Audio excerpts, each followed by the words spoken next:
Tinnadu. Um, I mean Kannappa అవునండి. తన కళ్ళని దానం చేసేటప్పుడు ఉమ్, అంటే ఒక కన్ను దానం చేసిన తర్వాత రెండో కన్ను కూడా రక్తం కారుతున్నప్పుడు రెండో కన్నుని గుర్తించటానికి అంటే వీలుగా తన పాదాన్ని ఉమ్.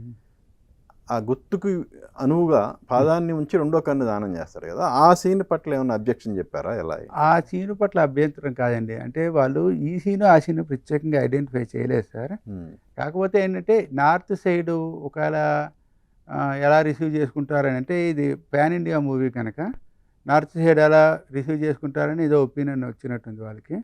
కాకపోతే మీరు చెప్పిన ఈ కాలు రెండో కన్ను గుర్తుపడడానికి కాలు పెట్టడం అనేది మీకు కాళహస్తి మహత్యం, దూర్జెట్టి గారు రాసిన కాళహస్తి మహత్యంలో యాజ్ ఇట్ ఈజ్గా అలాగే ఉందండి. అట్లాగే మీకు బసవ పురాణంలో అలాగే ఉందండి. నెక్స్ట్ పెరియ పురాణంలో ఈ నాయనర్ దాని మీద కన్నప్ప నాయనార్ అనే దాంట్లో కూడా అలాగే ఉందండి.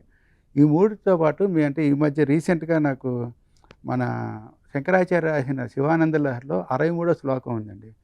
63వ శ్లోకంలో కూడా ఆయన ఏమంటారు, చెప్పుతో తుడిచి అంటారు. అంటే చెప్పుతో అక్కడ ఉన్న నిర్మాల్యాన్ని తుడిచేసేసి అప్పుడు ఆ స్వామికి పుక్కిలించి ఉమ్మేసి, అంటే పుక్కిలించినట్టుగా జలాన్ని అభిషేకం చేశారన్నట్టుగా చెప్తారు. అంటే శివానంద లహరిలో శంకరాచార్య గారు చెప్పింది అయితే 100% 63వ శ్లోకం అండి. అంటే ఒక రిఫరెన్స్ కోసం మీకు చెప్తున్నాను. ఆ శ్లోకంలో ఈ మీనింగ్ చెప్పారంటే ఏంటి, ఖచ్చితంగా మహానుభావులు ఏదైతే ఫాలో అయ్యారో ఈవెన్ విజువల్గా కూడా ఆ జాగ్రత్త తీసుకునే చేశారండి ఈ సినిమాలో. బహుశా అంటే ఒక్కొక్కసారి ఏమవుతుందంటే సార్, మనకి విషయం తెలియనప్పుడు అనుమానాలు ఎక్కువ వస్తాయి. విషయం తెలియక వచ్చిన అనుమానాలు అంటే ఇప్పుడు మనం డిస్కస్ చేసిన ఈ సీన్లన్నీ అవుట్పుట్లో ఉంటాయా? 100% ఉంటాయి సార్. 100% ఉంటాయి. అవి అద్భుతంగా కూడా తీశారు.